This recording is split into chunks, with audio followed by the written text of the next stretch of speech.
सतगुरुदेव की जय। बंदी छोड़ कबीर परमेश्वर जी की जय। बंदी छोड़ गरीबदास जी महाराज जी की जय। स्वामी राम देवानंद जी गुरु महाराज जी की जय हो।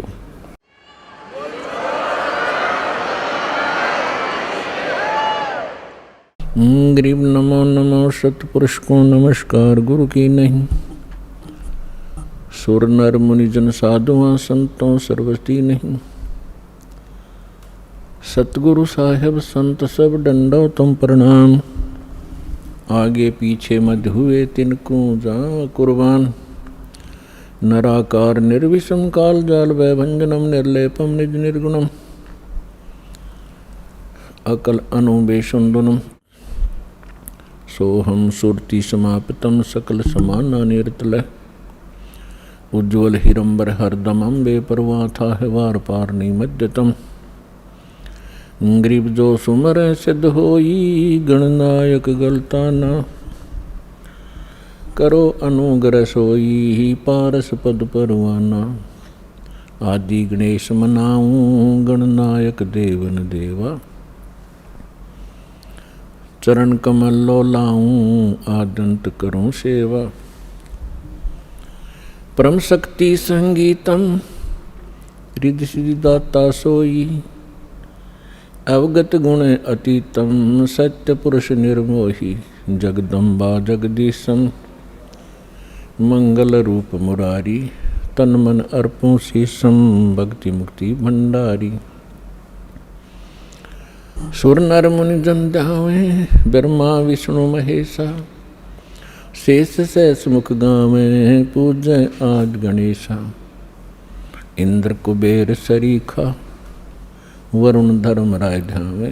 समर्थ जीवन जी का मन इच्छा फल पावे। 33 कोटि आधारा ध्यावे से 88। उतरे बहु जल पारा कट है यम की फांसी। 33 कोटि आधारा ध्यावे से 88। उतरे बहु जल पारा कट है यम की फांसी। कर जोरों विनती करूं धरूं चरण पर शीश। गुरु जी राम देवानंद जी महाराज ने दियो नाम बख्शीश। कोटि कोटि सिजदा करूं कोटि कोटि प्रणाम। चरण कमल में राखियो में बांधी जाम गुलाम। कुत्ता हूँ गुरुदेव का रामपाल दास का नाम। गले प्रेम की जेवड़ी जा खेचो वहाँ जाऊँ। तो करो तो हो बावड़ू। दूर दूर करो तो जाऊँ। जो राखो त्यों ही रहूँ। जो देव सो खाऊँ।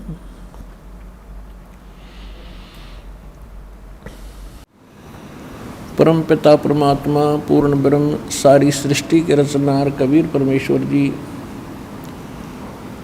कबीर परमात्मा जी की असीम रजा से आप सभी पुण्यात्माएं सत्संग सुनने के लिए उपस्थित हुए।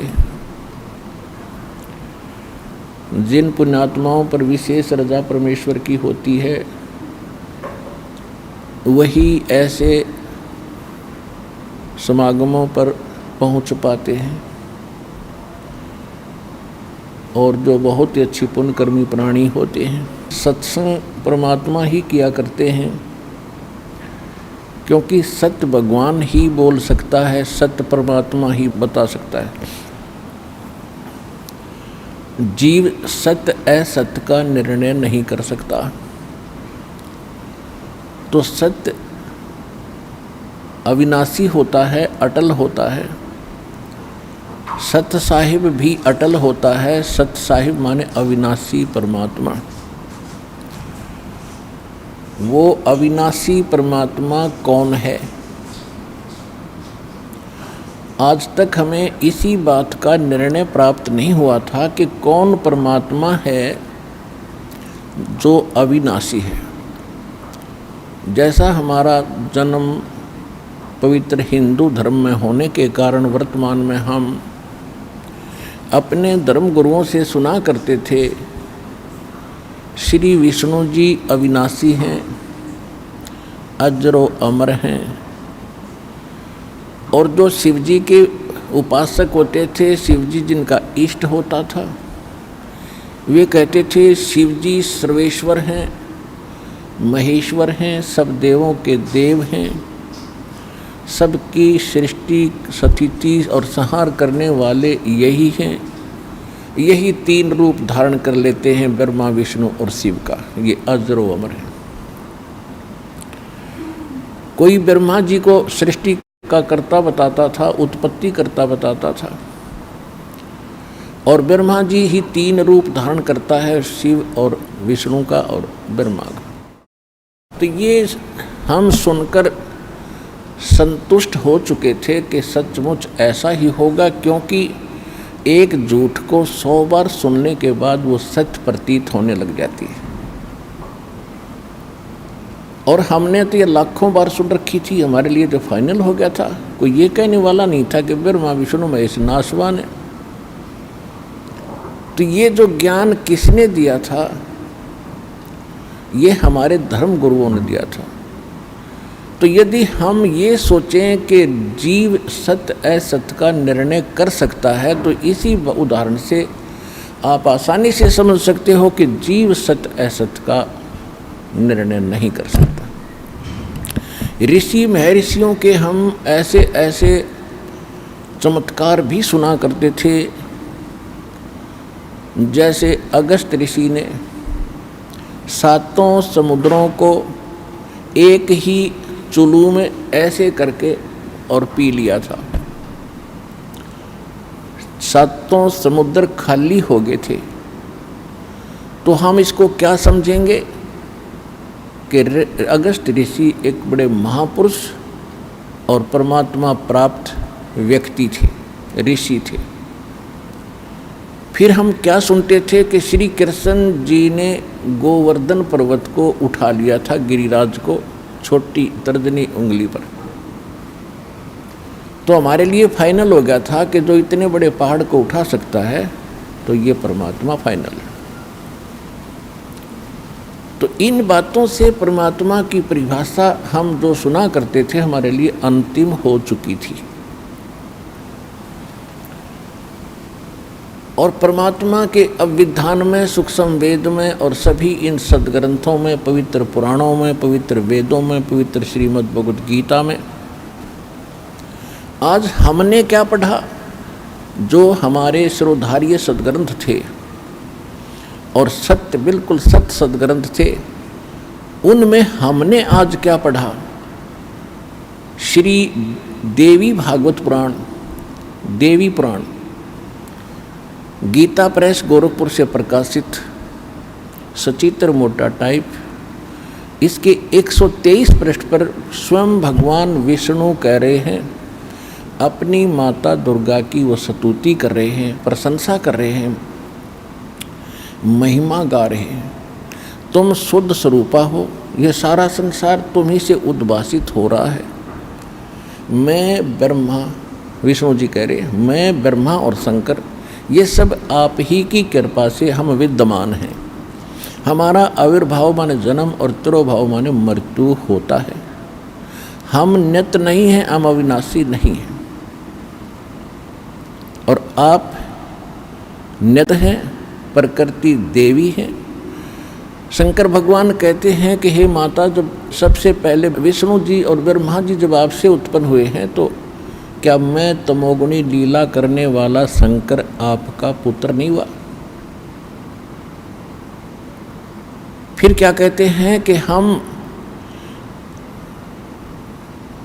तीनों गुणों युक्त, हम केवल तीनों गुण युक्त, हम केवल नियमित कार्य ही कर सकते हैं।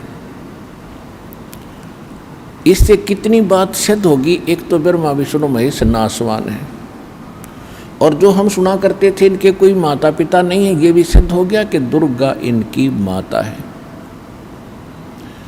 पिता हम दूसरे कहीं और से आपको प्रमाणित करेंगे कि इनका पिता कौन है।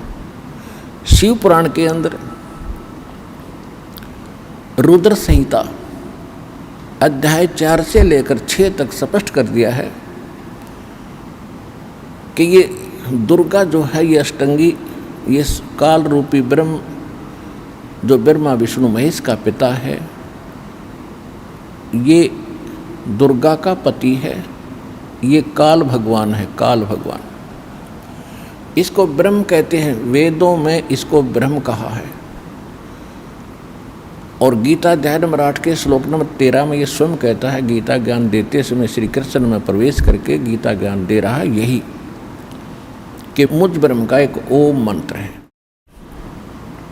तो ये ब्रह्म है। इसको दूसरे शब्दों में श्रीमद् भगवत गीता अध्याय नंबर 15 के श्लोक 16 में इसको सरपुरुष कहा। सरपुरुष, सरपुरुष कहो, सरब्रह्म कहो। तो ये इनका पिता है। रुद्र संहिता अध्याय नंबर 6 में स्पष्ट किया है कि काल रूपी ब्रह्म, यानी इस काल से इसको सदाशिव भी कहा है, और दुर्गा के संयोग से श्री विष्णु जी का जन्म हुआ।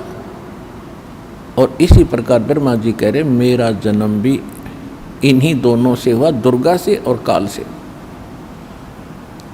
फिर शिव पुराण के विद्वेश्वर संहिता के प्रथम अध्याय में नंदी केश्वर बता रहे हैं, एक बार ब्रह्मा और विष्णु का आपस में झगड़ा हो गया, युद्ध हो गया।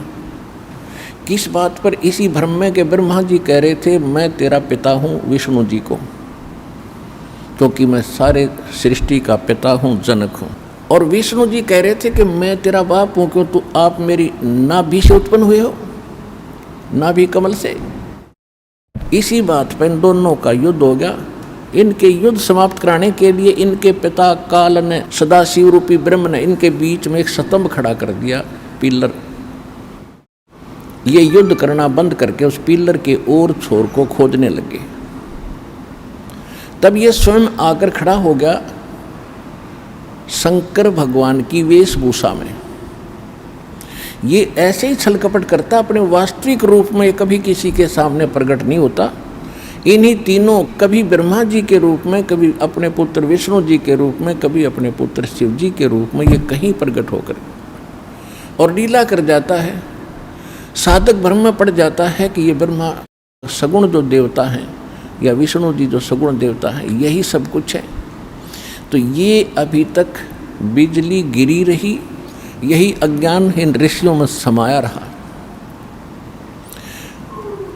अब इससे सिद्ध हुआ कि जब इन दोनों का आपस में युद्ध हुआ, ये स्वयं आकर वहाँ खड़ा हो गया।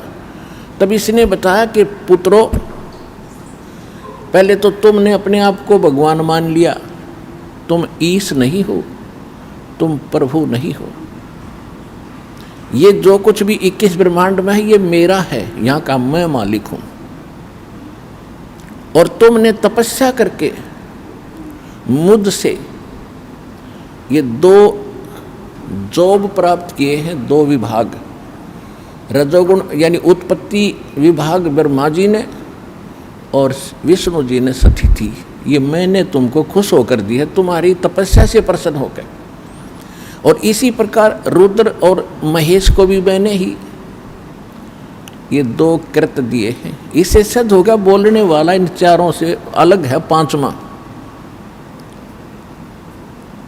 तो पुण्यात्माओं, अब सिद्ध हो गया कि ब्रह्मा विष्णु महेश इनका पिता है ये काल रूपी ब्रह्म, और ये कभी किसी के सामने नहीं आता। और इनकी माता है दुर्गा।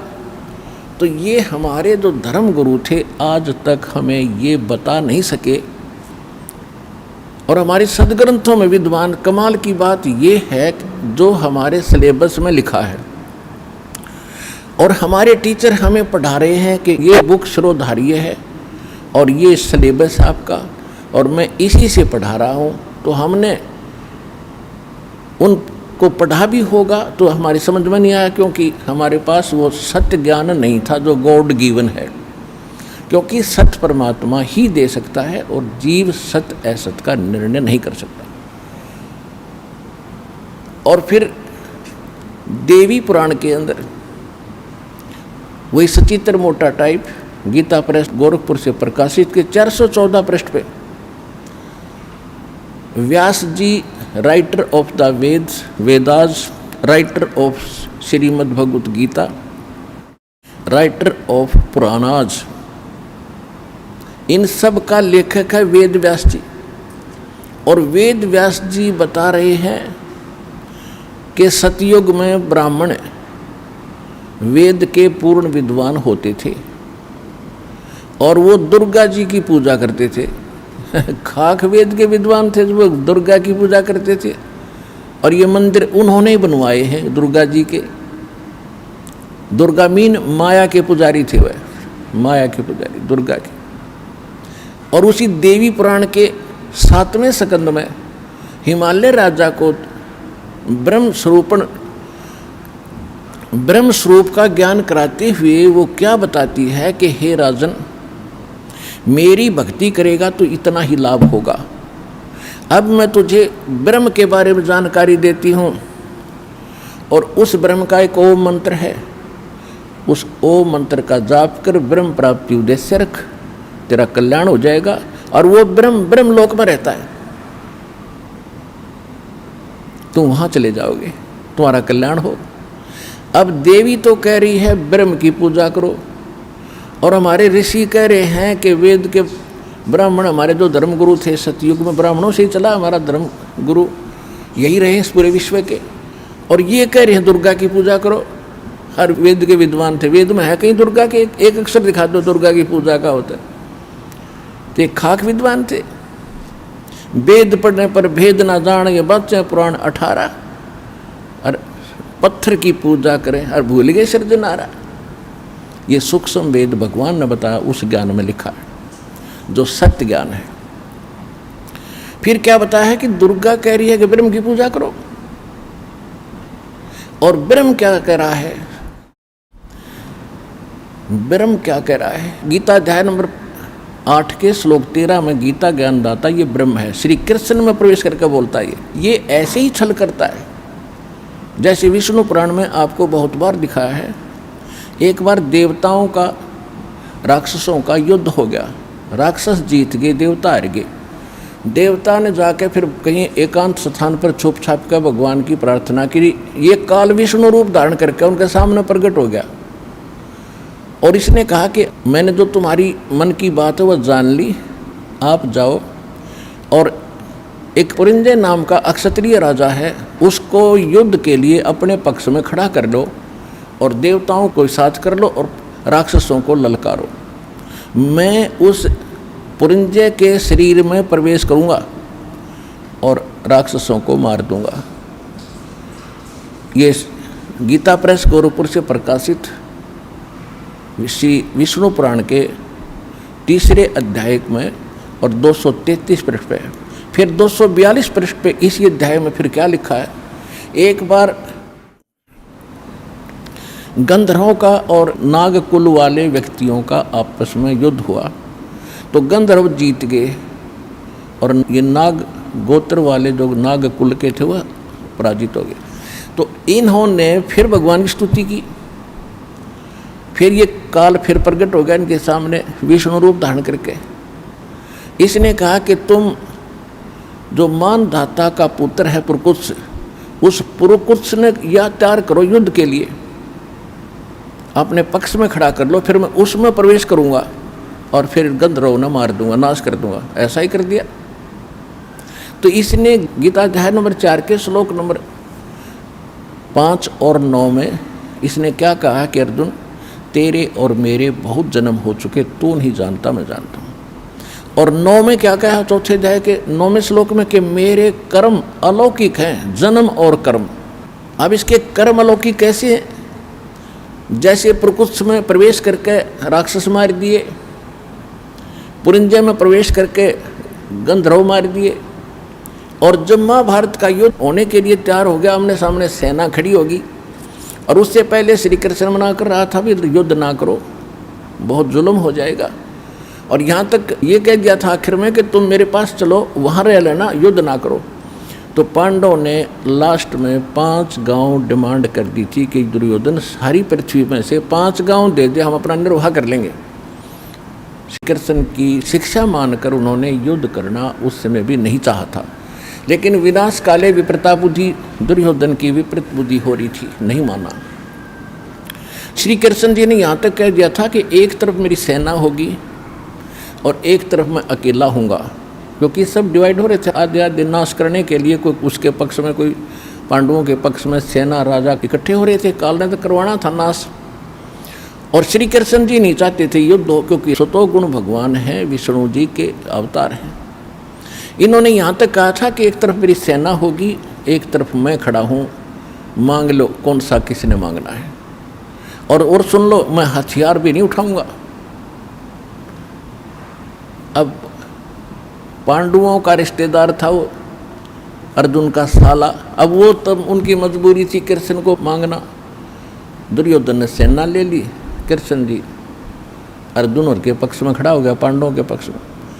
तो वही श्री कृष्ण 3 बार मना करने गया था, युद्ध ना करो, जुल्म हो जाएगा, शांति दूत बनकर गया था। और फिर जब आमने सामने सेना खड़ी है और अर्जुन कह रहा कि मैं लड़ूंगा नहीं, मैं युद्ध नहीं करूंगा भगवान, इससे अच्छा तो हम भिक्षा मांग कर खा लेंगे, पर ये जुल्म हम नहीं कर सकते।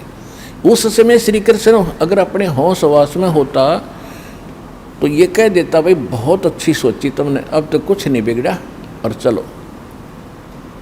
लेकिन उसी समय काल प्रवेश कर गया श्री कृष्ण जी में, जैसे प्रकृति और पुरंजय में प्रवेश करके इसने नाश कराया था। जब अर्जुन तैयार हो लिया युद्ध करने के लिए, श्री कृष्ण से निकल के अर्जुन में प्रवेश कर गया। एक का मारा था 20 मरे थे, एक तीर मारा था 20 सामने का निकल गया था, उद्मस्तरवा दिया और पाप क्रम लिखवा दिए, सारे पांडवों के मस्तक में लिखवा दिए। अब गीता अध्याय नंबर 7 के श्लोक 24 और 25 में ये स्पष्ट कर देता है कि मैं अव्यक्त रहता हूँ, मैं कभी किसी के सामने प्रकट अपने वास्तविक रूप में समक्ष नहीं आता, मैं अपनी योग माया से छुपा रहता हूँ। और ये जो सामने देख रहे हैं मुझे कृष्ण मान रहे होंगे, क्यों कृष्ण में बोल रहा था, कृष्ण जी का स्पीकर यूज कर रहा था मुख। तो ये सभी जो मनुष्य सामने खड़े हैं, ये मुझ अव्यक्तम माम अव्यक्तम व्यक्तिम आपनम मनन्ते अबुधा, ये बुद्धिहीन लोग मुझ अव्यक्त को व्यक्तिम आपनम यानी व्यक्ति रूप में, श्री कृष्ण रूप में आया हुआ मान रहे हैं। मैं कृष्ण नहीं हूँ,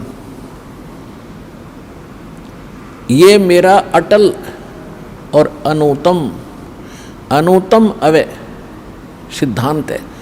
अनुतम माने घटिया, अवय माने अटल अविनाशी, ये सदा बना रहेगा। तो अनुतम क्यों है कि अब माता पिता या कोई पिता अपने पुत्रों से गुप्त रहता है, उसमें कोई दोष है, वैसे रहा करे दूर। जैसे आम आदमी का करें भाई कोई गलती हो जाए तो भाई मैं तो मुंह दिखाने जोगा नहीं रहा, तो ये मुंह दिखाने जोगा नहीं रह रहा, इसने ऐसी गलती कर रखी है। और ये 1 लाख मानव श्रीधारियों को खाता हमें और पालता है, ब्रह्मा जी के द्वारा पलवाता है, विष्णु जी हमें यहाँ रोक के रखता है, और शिव जी काट के 1 लाख को वहाँ भेज देता, कारण कुछ भी बनाता है। ये तीनों भी दुखी है इसके इस कृत्य से, लेकिन ये इसके विवश है। अब जो प्रसंग चल रहा है हम उसी पर आते हैं। तो ये क्या कहता है, जो गीता ज्ञान दे रहा है, गीता अध्याय नंबर 11 के श्लोक नंबर 32 में स्वयं कहता है कि मैं काल हूं अर्जुन। और अर्जुन पूछ रहा कि हे महानुभाव आप कौन हो? कृष्ण जी तो अर्जुन के साले थे, और साले को नहीं पहचान रहा, आप कौन हो, मैं आपको पहचान नहीं पा रहा हूँ। तब इसने कहा कि मैं काल हूँ और अभी परिवर्त हुआ हूँ, अभी आया हूँ मैं। और तू ना लड़ेगा तो भी मार डालूंगा इन सबको, ये सब मैंने मारने हैं। तो पुण्यात्माओं, श्रीमद् भगवद गीता का ज्ञान ये काल भगवान दे रहा है, जो ब्रह्मा विष्णु महेश का पिता है। और अब जो प्रसंग चल रहा है कि वेद व्यास जी कह रहे हैं कि सतयुग के ब्राह्मण बड़े वेदों के विद्वान, पूर्ण विद्वान थे और दुर्गा की पूजा करते थे। दुर्गा कह रही है कि ब्रह्म की पूजा करो। अब ब्रह्म क्या कह रहा है? ब्रह्म कह रहा है कि गीता अध्याय नंबर 2 के श्लोक 12 में, गीता अध्याय नंबर 4 के श्लोक 5 और 9 में, गीता अध्याय नंबर 10 के श्लोक नंबर 2 में प्रथम तो ये स्पष्ट कर देता है कि अर्जुन, तेरे और मेरे बहुत जन्म हो लिए, तू नहीं जानता, मैं जानता हूं। मेरे कर्म और जन्म अलौकिक है। सिद्ध हो गया कि ये तो नाशवान है। अब ये कहता है कि मेरी भक्ति करोगे तो मुझे प्राप्त होगे। 8वें अध्याय के 5 और 7 मंत्र में ये गीता ज्ञानदाता कहता है कि मेरी भक्ति करो तो मुझे प्राप्त होगा। अपना मंत्र बता रहा है 8वें अध्याय के 13वें श्लोक में, ओम इति एकाक्षरम ब्रह्म व्यवहारण माम अनुसमरण ये परियाति तजन देहम सयाति परमाम गतिम। मुझ ब्रह्म का केवल एक ओम अक्षर है, इति, बस यही। और अंतिम सांस तक इसका सिमरण करता हुआ जो शरीर त्याग कर जाता है तो ओम से मिलने वाली परम गति को प्राप्त होता है। ओम से परम गति कौन सी प्राप्त होती है? जैसे आपको बताया था श्री देवी पुराण में 7वें स्कंद में और 652 पृष्ठ पे हिमालय को उपदेश देते हुए दुर्गा जी कह रही है, क्या कह रही है कि ओम का जाप करो, ब्रह्म प्राप्ति उद्देश्य रखो, ब्रह्म लोक में चले जाओगे, तुम्हारा कल्याण हो। सीधी सी बात है। ब्रह्म, ओम ब्रह्म का जाप है और ओम से ब्रह्म लोक प्राप्ति होती है। तो गीता अध्याय नंबर 8 के श्लोक नंबर 16 में कहा कि ब्रह्म लोक में गए हुए प्राणी भी जन्म मृत्यु में रहते हैं। तो इति सिद्धम के ब्रह्म के उपासक भी, क्योंकि वो भी नाशवान है, तो नाशवान के उपासक भी नाशवान ही रहेंगे, अविनाशी नहीं हो सकते। उनका पूर्ण मोक्ष नहीं हो सकता, उनका वो मोक्ष नहीं हो सकता। कौन सा? श्रीमद् भगवद गीता अध्याय नंबर 18 के श्लोक नंबर 62 में कहा कि अर्जुन, तू सर्वभाव से उस परमेश्वर की शरण में जा, उसकी कृपा से तू परम शांति को, सनातन परम धाम को, शाश्वत स्थान को प्राप्त होगा। उसके विषय में ऑप्शन छोड़ दिया है 4 अध्याय के 32 और 34 श्लोक में कि वो तत्व ज्ञान, वो परमात्मा ही स्वयं अपने मुख कमल से आकर बोलता है, वो यथार्थ ज्ञान है, वो सत्य ज्ञान है, वो सत्संग है। और उसमें विस्तार के साथ आध्यात्मिक यज्ञों यानी धार्मिक अनुष्ठानों की जानकारी विस्तार से दी गई है, वो तत्व ज्ञान है। उस तत्व ज्ञान को तू तत्वदर्शी संतों के पास जाकर समझ, उनको दंडवत प्रणाम करके विनम्रतापूर्वक प्रश्न करने से वो तत्व ज्ञान का उपदेश करेंगे। इति सिद्धम के गीता जी के अंदर वो ज्ञान नहीं है जो तत्व ज्ञान, वो इससे हटकर है। और इससे ये भी सिद्ध है कि गीता ज्ञानदाता भी उस तत्व ज्ञान से अपरिचित है। गीता अध्याय नंबर 15 के श्लोक नंबर 4 में कहा है कि जब तत्वदर्शी संत और तत्व ज्ञान प्राप्त हो जाए, उसके पश्चात परमेश्वर के उस परम पद की खोज करनी चाहिए, जहाँ जाने के बाद साधक फिर लौटकर कभी संसार में नहीं आते। और जिस परमेश्वर ने सब ब्रह्मांडों की संसार रूपी वृक्ष की रचना की है और केवल उसकी ही शरण में रह उसी की भक्ति कर, तो गीता ज्ञानदाता ने फाइनल कर दिया कि वो परम अक्षर ब्रह्म की भक्ति कर, वो पूर्ण परमात्मा की भक्ति कर।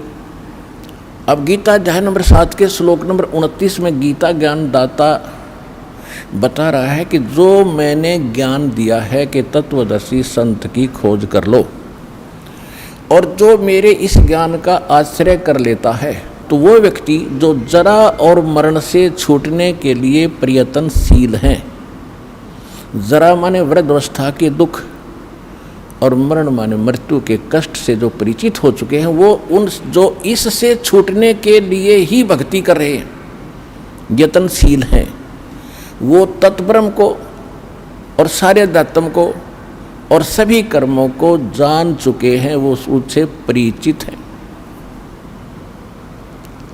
जब यहाँ के पूरे अध्यात्म से हम परिचित हुए और यहाँ के जो इन कर्मों से हम परिचित हुए, कितने भयंकर दुख हम भोग रहे हैं, तो आज हम क्या चाह रहे हैं? हम केवल जरा और मरण से छूटना उद्देश्य रखते हैं।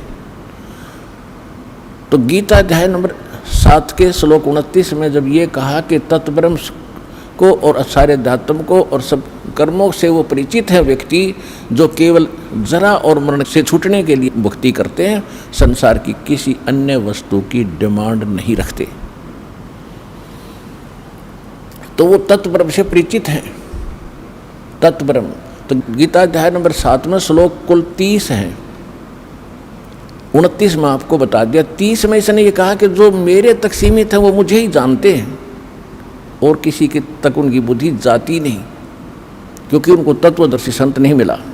फिर 8वें अध्याय का प्रथम मंत्र, अर्जुन पूछता प्रथम मंत्र में कि हे भगवान, फिर वो तत्ब्रह्म क्या है? वो तत्ब्रह्म क्या है? कौन है वो तत्ब्रह्म? 8वें अध्याय के 3रे श्लोक में गीता ज्ञानदाता ने कहा कि वो परम अक्षर ब्रह्म है। अब देखो, सरब्रह्म नासवान भगवान, अक्षर ब्रह्म अविनाशी भगवान, और परम अक्षर ब्रह्म यानी उस अविनाशी से भी विशेष अविनाशी। अब हम आते हैं गीता अध्याय नंबर 15 के श्लोक नंबर 16 और 17 में। गीता अध्याय नंबर 16 के अंदर 2 पुरुष बताए। गीता अध्याय नंबर 15 के श्लोक 16 में 2 पुरुष बताए, सरपुरुष और अक्षर पुरुष। हम इनको दूसरे शब्दों में कहेंगे सरब्रह्म और अक्षर ब्रह्म। ब्रह्म माने भगवान, प्रभु, स्वामी, मालिक। सरब्रह्म तो ये, सरपुरुष तो ये खुद है गीता ज्ञानदाता, ये 21 ब्रह्मांड का स्वामी है।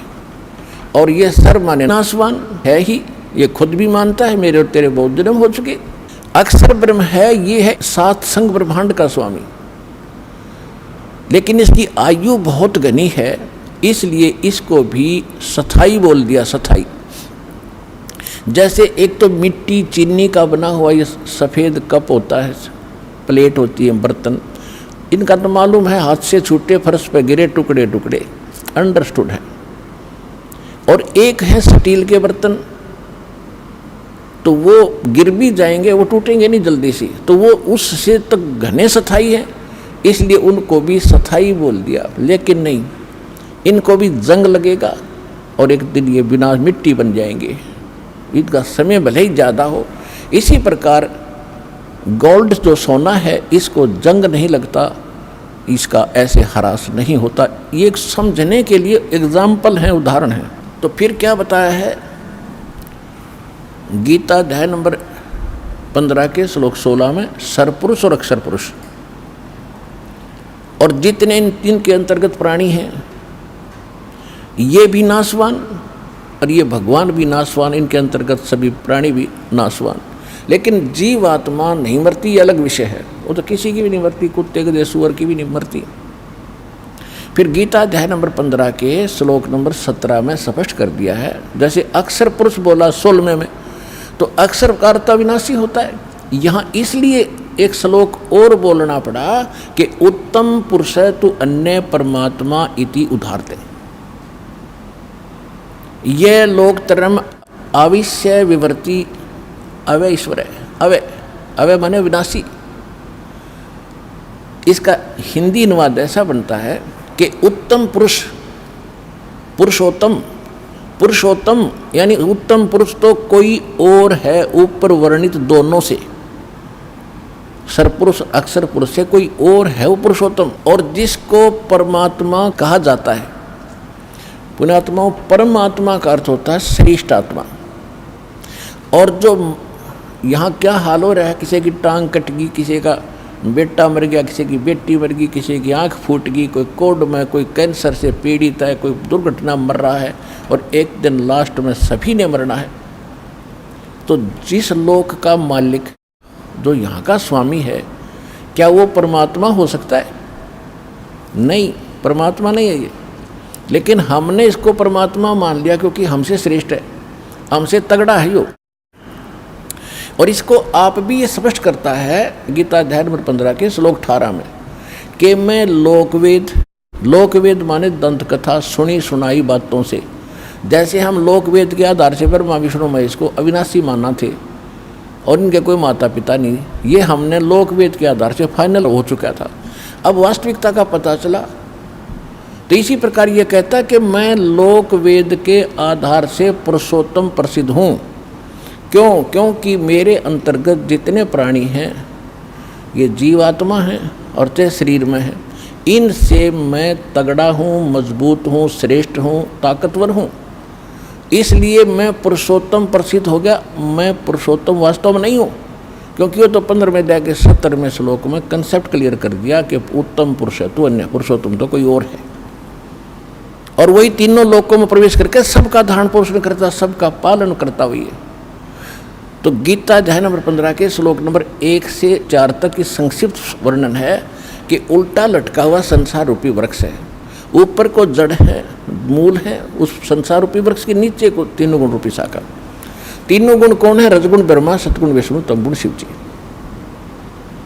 मार्कंडेय पुराण गीता प्रेस गोरखपुर से प्रकाशित 123 पृष्ठ पर स्पष्ट लिखा सचित्र मोटा टाइप में कि ये तीन रजोगुण प्रधान ब्रह्मा जी, सतोगुण प्रधान विष्णु जी, तमोगुण प्रधान शिव जी हैं, और यही तीन देवता हैं और यही तीन गुण हैं। ये देवता कहो चाहे न तीन गुण कहो। तो इसमें क्या बताया है कि ऊपर को जो जड़ है संसार रूपी वृक्ष की, वो तो पूर्ण परमात्मा है। ऊपर को जड़ है, नीचे को तीनों गुण रूपी शाखा है, ये संसार रूपी वृक्ष है। और जो संत इस वृक्ष के सभी विभाग बता देगा भिन्न भिन्न, वह वेदवित है, वो तत्वदर्शी संत है। तत्वदर्शी संत की पहचान भी बता रखी। तो परमेश्वर ने 600 वर्ष पहले कबीर भगवान ने आकर और ये सत्संग किया था, ये सत्य ज्ञान दिया था। आज हमारी गीता और वेदों और पुराणों में जो सत्य मिला है, अक्षर पुरुष एक पेड़ है, सरपुरुष वाकी डारे, तीनों देवा शाखा हैं, भाई पाते रूप संसारे। परमेश्वर ने, कबीर भगवान ने, अल्लाहू अकबर ने। कौन कबीर भगवान? हम सुल्तानी नानक तारे दादू को उपदेश दिया, जात जुलाहा भेद न पाया वो काशी माहे कबीर हुआ। अनंत कोट ब्रह्मांड का एक रति नहीं भारे, सतगुरु पुरुष कबीर हैं ये कुल के सिरजनहारे। ये गरीबदास साहिब जी ने अपनी अमृतवाणी में एफिडेविट दिया, कबीर जुलाहा धाणक वही परमात्मा है। आदरणीय नानक साहिब जी को भी परमात्मा, जैसे गरीबदास जी को सचखंड लेकर गए थे फिर वापस छोड़ा, ऐसे आदरणीय नानक साहिब जी को भी सचखंड लेकर गए फिर वापस छोड़ा था। तो नानक साहिब जी ने क्या कहा अपनी अमृतवाणी में? श्री गुरु ग्रंथ साहिब जी के पृष्ठ 24 पर अंकित है कि तेरा एक नाम तारे संसार, और मैं ए हो आस ए हो आधार। फाई सूरत मुल्क की वेश ए ठगवाड़ा ठगी देश, खरा सियाणा बहुता भार। ये धानक रूप रहा करता लोगों, ये धानक रूप रहा करता। 731 पृष्ठ पे कहा है कि अंधुला नीच जात परदेसी, मेरा छिन आवे तिल जावे। एक सेकंड में यहाँ देखता हूँ, दूसरी सेकंड में सतलोक में ये। और ताकि संगत नानक रेंदा कैसे मोंडा पावे, कि इसका और छोर कैसे पाऊँ मैं, इस ऐसे समर्थ के साथ रहता हूँ।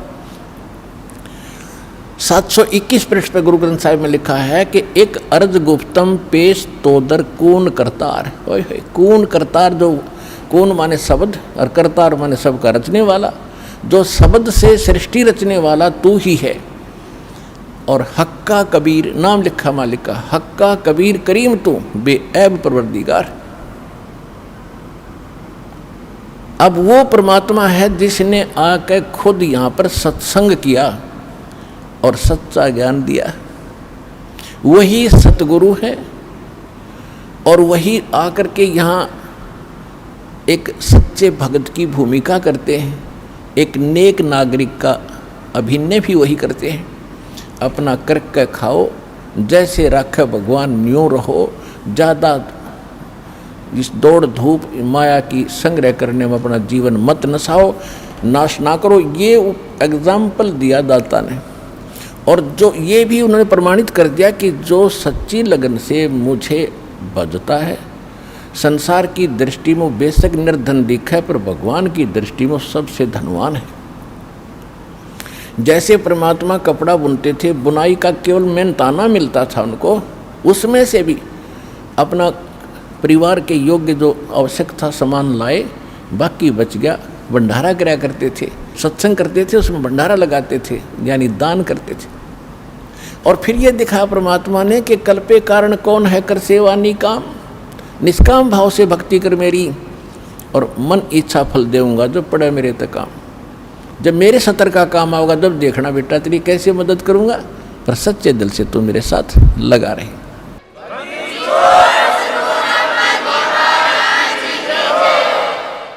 अब हम उसी प्रसंग पर आते हैं कि परमात्मा ही आकर सत्संग सुनाते हैं।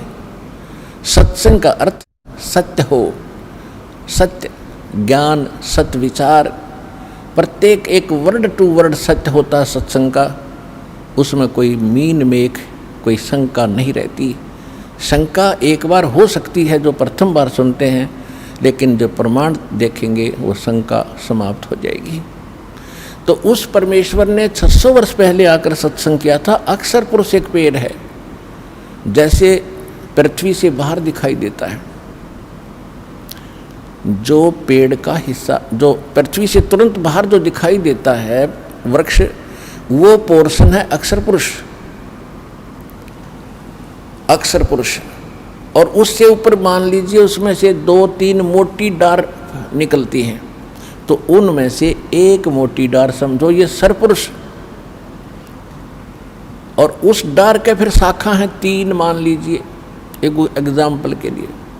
ये 3 शाखा हैं रजगुण ब्रह्मा, सतगुण विष्णु, तमगुण शिव। और फिर उनसे आगे जो पत्ते वगैरह हैं वो समझो आप और हम हैं। अब जैसे कई भक्त पूरा सत्संग दास का सुनते नहीं, एक बार कहीं दुर्भाग्य उनका कि ये सुनने को मिल जाता है कि ब्रह्मा विष्णु महेश 3 देव की जो करते भक्ति उनकी कदे ना हुआ मुक्ति, तो वहीं वो स्विच ऑफ कर देते हैं टीवी को। तो ये उनका दुर्भाग्य है। पहले ये सुनो कि पहली बार आप सुन रहे हो कि इनकी भक्ति जो करता है वो मुक्त नहीं हो सकता, तो ये तह तक जाना चाहिए कि ये जो बोलने वाला ये मूर्ख है या किस टाइप का आदमी है, ये तो सुन लो। और ना अच्छा लगे तो ठीक है भाई, अपनी जो कर रहे हो करते रहो, सुनने में भी क्या दिक्कत है। तो जिस कारण से ये क्या कह देते हैं कि रामपाल तो ब्रह्मा विष्णु महेश की भक्ति छुड़वाता है। भक्ति नहीं छुड़वाता दास, भक्ति यानी इनकी साधना नहीं छुड़वाता। इनको तुम पूज्य मानकर, इष्ट मानकर पूजते हो, ये भ्रम निवारण कर रहा हूँ कि ऐसा नहीं करना। जैसे संसार रूपी वृक्ष है, इसका प्रमाण मालिक ने दे दिया। अक्षर पुरुष एक पेड़ है, सरपुरुष वाकी डार, तीनों देवा शाखा है, पात्ररूप संसार। और मूल कौन है, रूट कौन है, वो जड़ कौन है, जो पृथ्वी के अंदर गुप्त है, अव्यक्त है, वो प्रोक्ष है। तो वो जड़ जो है उससे सबका, उस पूरे वृक्ष का पोषण होता है। गीता अध्याय नंबर 15 के श्लोक नंबर 17 में यही निर्णय दिया है कि उत्तम पुरुष तो अन्य परमात्मा इति उद्धारते, वह केवल सबका को सुख सुख देता, परमात्मा से कहते हैं, वो दुख नहीं देता। और ये जो लोकत्रयम तीनों लोकों में अवश्य माने प्रवेश करके विभर्ति माने सबका धारण पोषण करता है, वो अव्यय ईश्वर है, वो है वो अविनाशी परमात्मा जो सबका पालन पोषण भी वही करता। तो 15वें अध्याय के प्रथम श्लोक को अब समझोगे आप। इसमें क्या बताया है कि ऊर्ध्व मूलम अधः शाखम अश्वत्थम अवय प्रहु अवयम, और छंदासी यस्य प्रणानी ये तम वेद से वेदवित। ऊपर को जड़ और नीचे को शाखा वाला ये संसार रूपी अविनाशी पीपल का वृक्ष समझो। और इसके जो विभाग हैं, छंद हैं, पत्ते आदि इसके छंद विभाग हैं, इनको सभी को जो जानता है तत्व से, वो तत्वदर्शी संत है, यानी वो वेद के तात्पर्य को जानने वाला, ज्ञान के जानने वाला। तो इससे सिद्ध हो गया कि जैसे कोई कहते हैं कि भी रामपाल तो ब्रह्मा विष्णु महेश की पूजा छुड़वाता है, इनकी भक्ति बंद कराता है। भक्ति देखो, एक तो होती है साधना और एक होती है पूजा। जैसे हमने आम खाने हैं, आम खाने के लिए हमारे जो पूज्य हैं वो फल हैं, फल, आम का जो फल लगेंगे, तो हम पौधा लाएंगे या कोई बीज बोएंगे, तो सबसे पहले बीज हम गड्ढा खोद के उसमें डालेंगे मिट्टी में, फिर उसकी सिंचाई शुरू करेंगे, फिर अंकुर निकलेगा, तो उसको हम जड़, उसकी जड़ नीचे होता है। जैसे हम कहीं नर्सरी से भी लाते हैं पौधा, तो लगा के उसको गड्ढे में, तो सिंचाई जड़ की करते हैं और शाखा ऊपर आती है।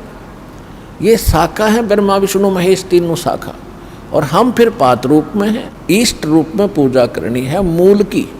और मूल मालिक कौन है? वो परम अक्षर ब्रह्म है, ऊपर को जड़ है, जिसकी जड़ रूपी जो भगवान है वो है हमारा पूज्य। तो हमने उस इष्ट की पूजा करनी पड़ेगी।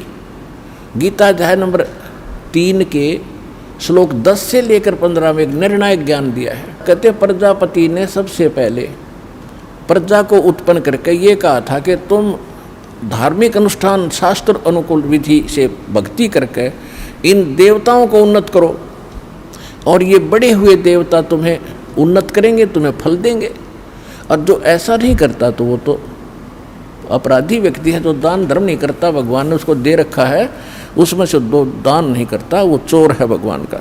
फिर इसमें यह भी स्पष्ट किया है कि जो सर्वगतम ब्रह्म यानी परम अक्षर ब्रह्म है ना, वो ही इन सब में पूज्य है, प्रतिष्ठित है।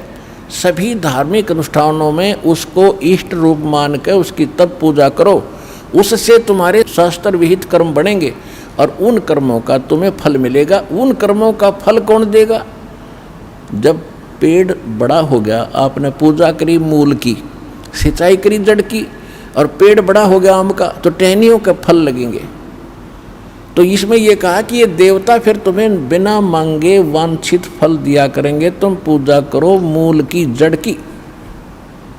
यानी शास्त्र अनुकूल साधना करने से आपके भक्ति कर्म सही बनेंगे। तो इससे सिद्ध हो गया कि दास इनकी पूजा नहीं छुड़वाता, इनकी साधना नहीं छुड़वाता। अब कोई मूर्ख कहेगा कि टहनी काट दो पेड़ की, जड़ जड़ में पूजते रहो, ये कोई हो सकता है? हम यहाँ जहाँ रह रहे हैं, ये ब्रह्मा विष्णु महेश यहाँ के प्रधान हैं, और ये सदा बने रहेंगे। ये मृत्यु को प्राप्त हो जाएंगे। नए ब्रह्मा विष्णु महेश मंत्री ये अपनी दुर्गा से पैदा करके तैयार रखता है, कोमा में रखता है उनको। और युवा जब ब्रह्मा की मृत्यु होने को होती है, दूसरे को उठाकर युवा स्थिति में उनको रख देता है। विष्णु की मृत्यु निकट आती है तो पहले पैदा कर लेता अपनी दुर्गा से, और एक लड़के को कोमा में रखता है, उसको विष्णु शकल में उत्पन्न होता है, वो उसको वहाँ बैठा देता है। ऐसे शंकर की उत्पत्ति करता है। तो जो प्रसंग चल रहा है उसी पर आते हैं कि अब गीता ज्ञान दाता भी नाशवान और अक्षर पुरुष भी नाशवान,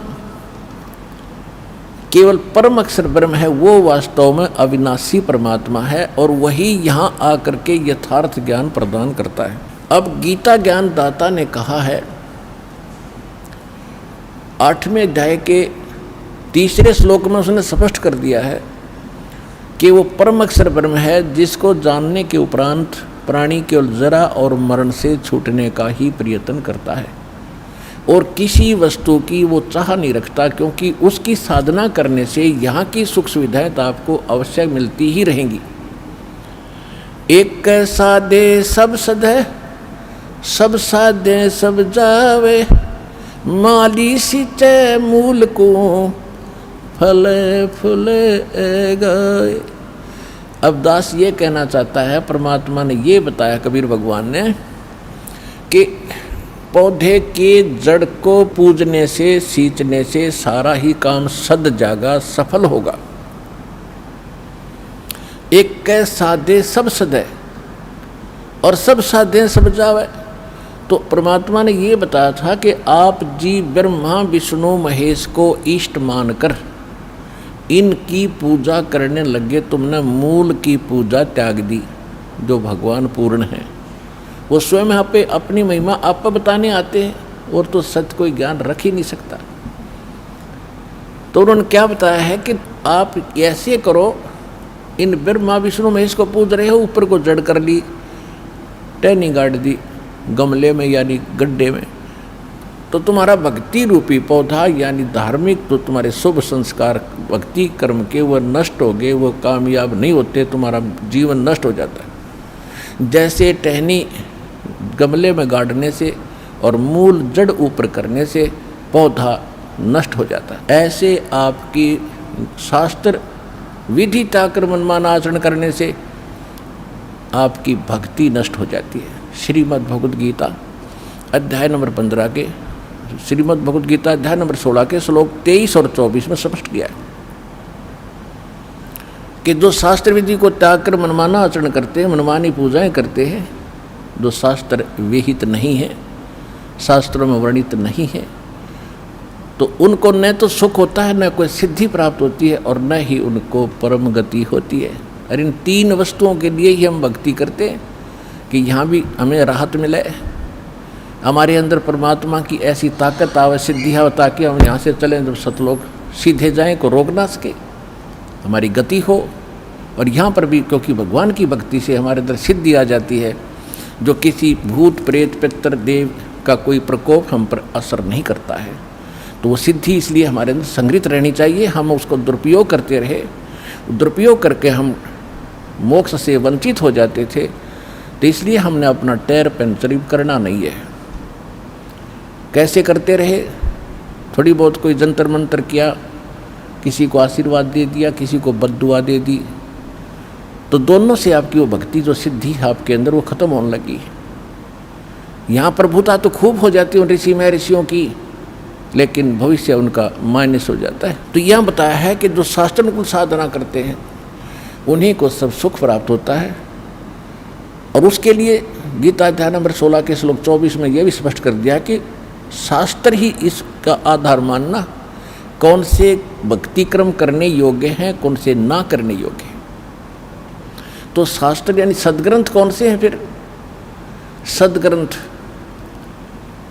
दास बहुत बार आपको बता चुका है, फिर भी बताते रहते, क्योंकि नए नए भक्त आते हैं और ये परमात्मा की महिमा पुराणों को भी सुननी पड़ती है। पुराने जो ओल्ड भक्त हैं, बहुत पहले के लगे हुए हैं, उनके लिए भी ज्ञान सुनना अनिवार्य है, क्योंकि उसको ज्ञान यज्ञ का लाभ मिलता है। तो ये कौन से सदग्रंथ प्रमाणित है हमारे लिए?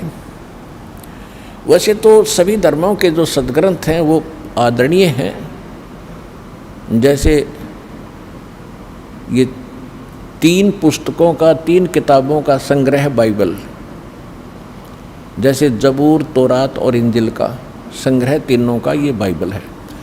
और पवित्र बाइबल, पवित्र कुरान शरीफ या मजीद, ये एक ही हैं। कुरान शरीफ कहो चाहे कुरान मजीद कहो, सिर्फ अंतर अक्षर का है। और पवित्र चारों वेद, पवित्र श्रीमद् भगवत गीता, पवित्र पुराण 18 पुराण, और पवित्र सूक्ष्म वेद जो स्वयं परमात्मा आकर यथार्थ ज्ञान देता। जो सूक्ष्म वेद है, जो गॉड गिवन स्पिरिचुअल डायरेक्ट है, जो अपने मुख कमल से यहाँ आकर परमात्मा बोलता है, बताता है, वो है ऑल इन वन, यानी कंप्लीट इन ऑल रिस्पेक्ट, जिसके अंदर सब ही ज्ञान है। वेदों वाला भी है, श्रीमद् भगवद गीता वाला भी है, कुरान वाला भी है, पुराण वाला भी है, और बाइबल वाला भी ज्ञान है, और गुरु ग्रंथ साहिब वाला भी ज्ञान है। तो कहने का भाव ये है कि जो सूक्ष्म वेद है वो तो कंप्लीट इन ऑल रिस्पेक्ट है, और वो भगवान आकर बोलता है, वो सत्य ज्ञान सत्संग होता है।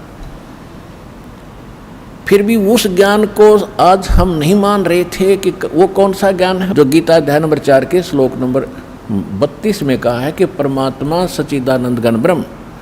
इन्होंने ये गलती कर रखी है अनुवादकों ने गीता में 4 अध्याय के 32वें श्लोक में, इन्होंने ब्रह्मण्य शब्द का यहाँ अर्थ गलत कर दिया, वेद कर दिया। और यही ब्रह्मण्य शब्द है 17वें अध्याय के 23वें श्लोक में गीता में, वहाँ इन्होंने सही अनुवाद किया, ब्रह्मण्य माने सच्चिदानंद घन ब्रह्म, यानी परम अक्षर ब्रह्म की जो भक्ति करने के लिए उसको 3 मंत्र का जाप है, ओम तत्सत।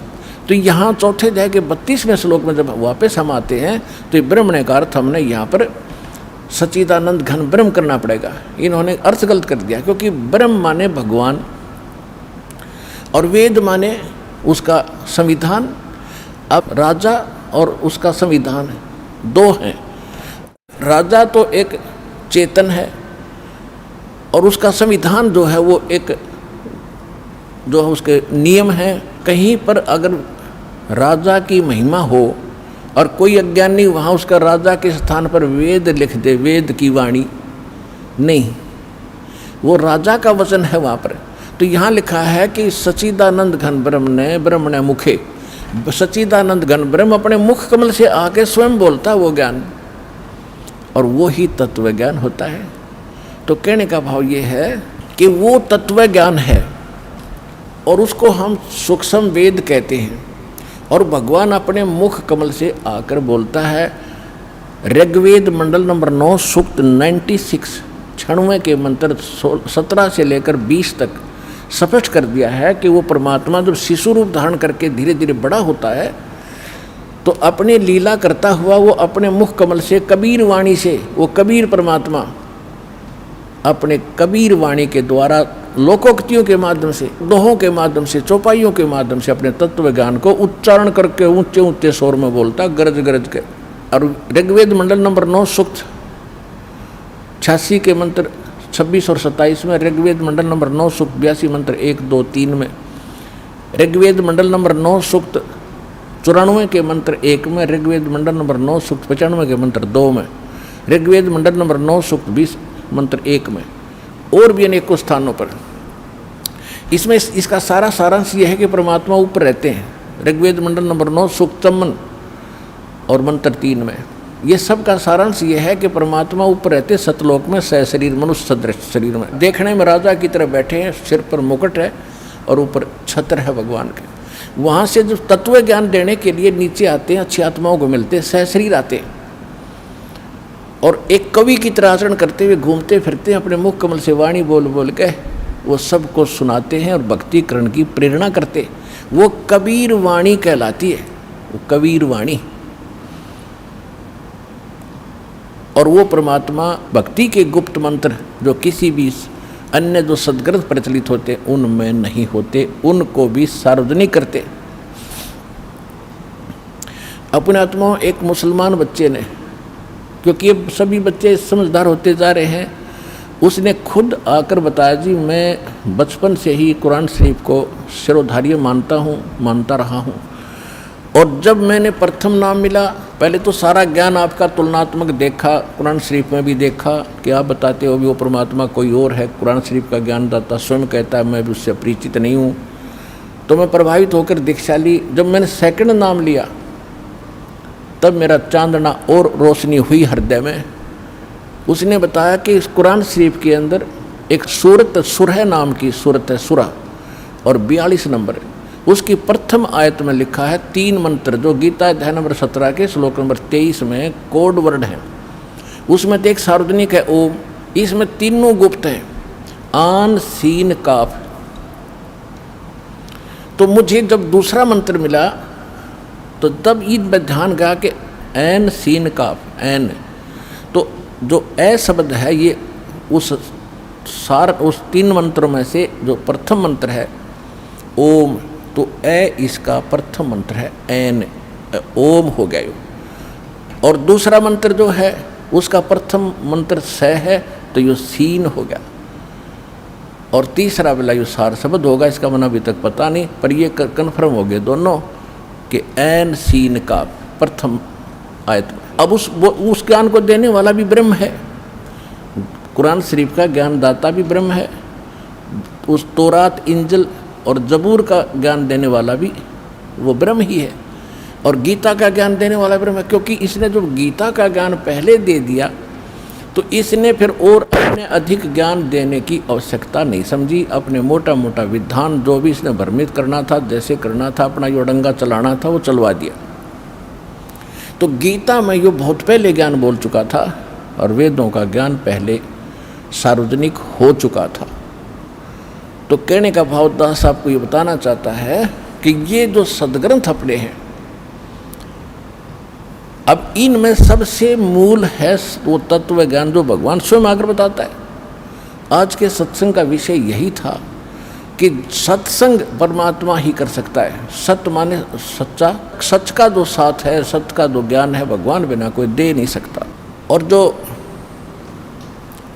जैसे चारों वेद थे, परमात्मा ने सबसे पहले प्रथम बार इसने पूरा कंप्लीट ज्ञान दिया था इस सरब्रह्म यानी ब्रह्म के अंतःकरण में, अपने वहाँ सतलोक से फैक्स कर दिया था और इसने निर्धारित समय कर दिया।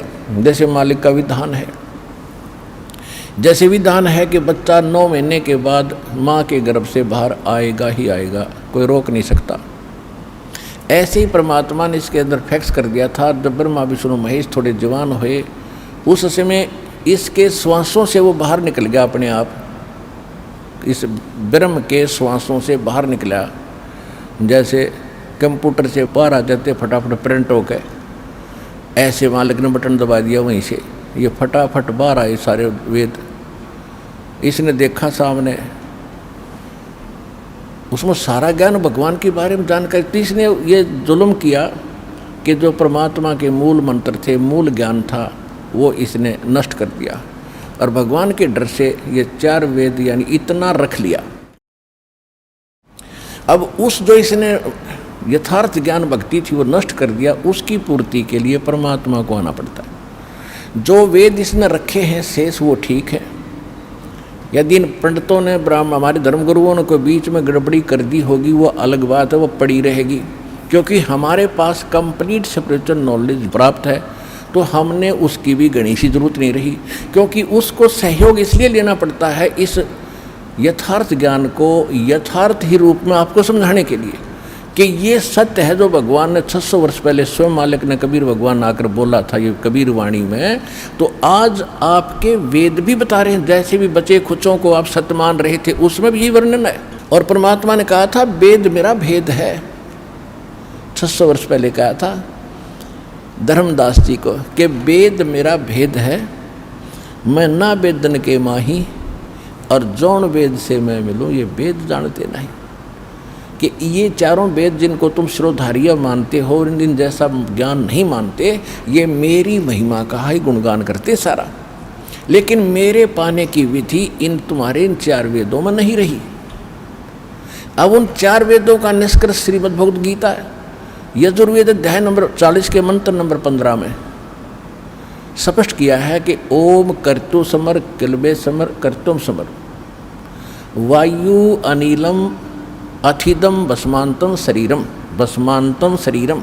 जब शरीर नष्ट हो तब तक वायु अनिलम यानी श्वास ओ श्वास से, वायु माने भी वायु, अनल माने भी वायु, वायु अनिलम यानी श्वास ओ श्वास से, अथिदम भस्मांतम शरीरम अमृतम भस्मांतम शरीरम। ओम कर्तु समर किलबे समर और कर्तुम समर। ओम नाम का जाप काम करते करते स्मरण करो, विशेष कसक के साथ स्मरण करो। मनुष्य जीवन का मूल कर्तव्य जानकर भगवान का ये मंत्र जाप करो। और इसको वायु अनिलम, अब ये स्पष्ट हो रहा है श्वास उश्वास से इसका सिमरण है, लेकिन इनको समझ में आया नहीं। और अंतिम सांस तक जब तक शरीर भस्म हो, अंत हो, तब तक इसका सिमरण करना। इससे जो अमृतम प्राप्त होगा, अमृतो जो इससे मिलना है वो प्राप्त हो जाएगा। उससे कितना अमृतम है, अमृतो ही आपको पता ही दिया कि ओम का जाप ब्रह्म का है, ओम के जाप से ब्रह्मलोक प्राप्ति होती है। ये बहुत लंबा समय है इसका वहाँ रहने का ब्रह्मलोक के महास्वर्ग में। उसके बाद भी फिर इनका जन्म मृत्यु होता है, इतना अमृतो है। फिर यजुर्वेद अध्याय नंबर 40 के अंदर केवल 17 श्लोक हैं, 17, और 15वें में इसने अपनी महिमा बता दी, मेरा एक ओम मंत्र है। फिर 17वें में इसने बता दिया कि वो परमात्मा तो प्रोक्ष है, वो मूल भगवान तो गुप्त है। और मैं ब्रह्म हूँ, और मैं खम अहम खम ब्रह्म सो अहम, वो तो परमात्मा अव्यक्त है, और अहम मैं ब्रह्म हूँ, और मेरा ओम नाम है, मैं ब्रह्मलोक रूपी दिव्य आकाश में रहता हूँ। तो इसने स्पष्ट कर दिया कि वो परमात्मा कोई और है। और यजुर्वेद अध्याय नंबर 40 के मंत्र नंबर 10 में स्पष्ट कर रखा है कि कोई तो भगवान को कहते जन्म लेता संभवात, कोई कहता है जन्म लेता ही नहीं, असंभवात अजन्मा है। और जन्म लेने के उदाहरण देते हैं, राम और कृष्ण रूप में ये वही आता है। इस तरह की लोकवेद दंत कथा ही सुनाते हैं। लेकिन इसके विषय में भगवान जन्म लेता है या नहीं लेता है, वो कैसा है, उसके लिए तत्वदर्शी संतों से पूछो, धीराणाम, विज्ञानी पुरुष तत्वदर्शी संत पुरुष बताएंगे, उनसे पूछो। तो इससे सिद्ध है कि गीता और वेदों का ज्ञान एक है। श्रीमद् भगवद गीता वेदों का सारांश है। इसमें भी ओम नाम के अतिरिक्त और कोई मंत्र नहीं। ये तो ब्रह्म का। फिर इसने बताया है कि जो परम अक्षर ब्रह्म है, 17वें अध्याय के 23वें श्लोक, कि जो परम अक्षर ब्रह्म है उसके पाने का जो उसकी प्राप्ति करने वाला उस स्थान को प्राप्त कर जाएगा जहाँ जाने के बाद साधक फिर लौटकर कभी संसार में नहीं आते। 15वें अध्याय के 4थे श्लोक में श्रीमद् भगवद गीता में। तो ओम तत्सत इति निर्देश ब्रह्मण त्रिविध समर्थ है। अब क्या बताया है कि उस सच्चिदानंद घन ब्रह्म की प्राप्ति का 3 मंत्र के जाप का और 3 ही विधि से जाप करने का निर्देश है। अब जिनको सारनाम प्राप्त हो चुका है उनको मालूम है कि 3 मंत्र को 3 ही विधि से जाप होता है। जैसे सतनाम आपको प्राप्त है, एक मंत्र बाहर छोड़ते हैं, एक अंदर लेते हैं, हो गया ना 2 विधि से। और जिसने तीसरा प्राप्त है, तो इस तरह ये 3 विधि से इसका जाप है, और यही मूल मंत्र है। इसके सहयोगी मंत्र और हैं जो छोटे मोटे अक्सर कहीं कहीं पुराणों में उनका वर्णन है।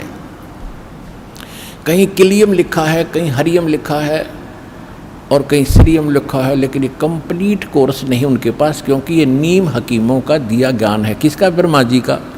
और ब्रह्मा जी जब जन्म होता है, ब्रह्मा जी कहता मैं कमल के फूल पर बैठा था, मुझे नहीं बेटा नारद मैं कहाँ से जन्मा हूँ। तो वो कैसे कंप्लीट नॉलेज रख सकता है ब्रह्मा जी? और ब्रह्मा जी का दिया ज्ञान 18 पुराण बने, उसी ज्ञान के आधार से ऋषियों ने फिर अपने अनुभव जोड़ जोड़ के ब्रह्मा से प्राप्त ज्ञान से, ब्रह्मा जी से, और फिर उन्होंने अपने नाम से आगे पुराण बना दिए। तो जो सूक्ष्म वेद है, सबसे पहले वो वेद हमारा एथेंटिक वेद है, वो अथेंटिक हमारा ज्ञान है, बुक है। उसके बाद 4 वेद हैं, और उसके बाद श्रीमद् भगवद गीता है। ये हैं 3 एथेंटिक वर्तमान में जो भक्ति के लिए हमने सेलेक्ट करने। ज्ञान तो हमने सभी पवित्र सदग्रंथों से ग्रहण करना है। और गुरु ग्रंथ साहिब जो है, जो महला पहला की वाणी है, महला पहला की वाणी, वो भी सूक्ष्म वेद का ही अंश है, लेकिन उसमें कंप्लीट नहीं है। क्योंकि जैसे एक इन सिख इतिहास में लिखा है कि एक प्राण संग्रही नाम का एक ग्रंथ बनाया था गुरु नानक देव जी ने, कति अलग गुप्त कंप्लीट रूप में, उसमें 160 अध्याय लिखे थे। तो जब गुरु ग्रंथ साहिब को इकट्ठा करने लगे, सब वाणियों की एक बीड बनाकर गुरु ग्रंथ साहिब का रूप देने लगे, 5 में जो महापुरुष थे अर्जुन देव जी, तो उन्होंने जब उस को देखा तो उसमें से केवल 60 अध्याय रखे।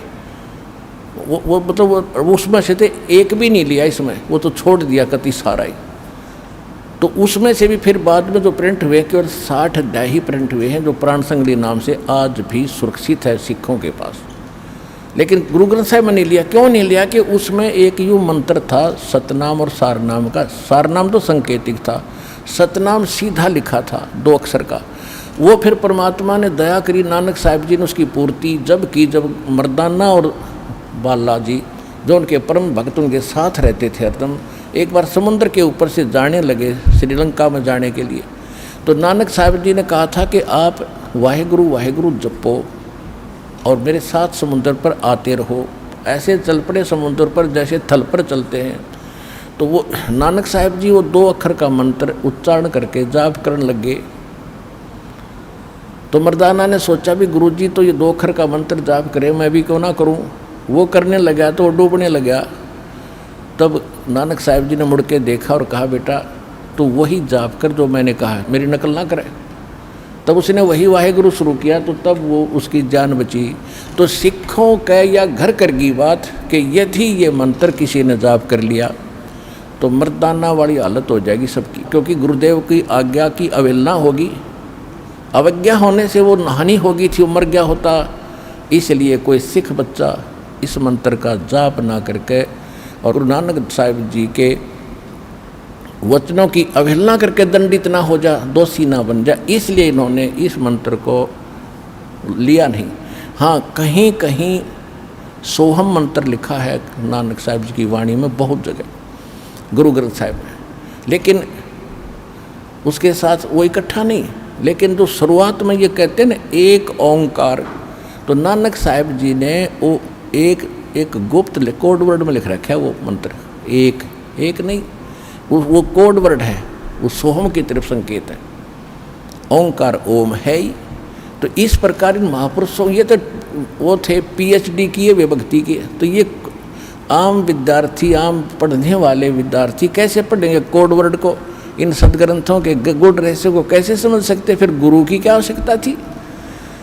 तो ये दास भेज जाओ तत्वदर्शी संत सभी महापुरुषों के गुड़ रहस्य को समझने और समझाने के लिए।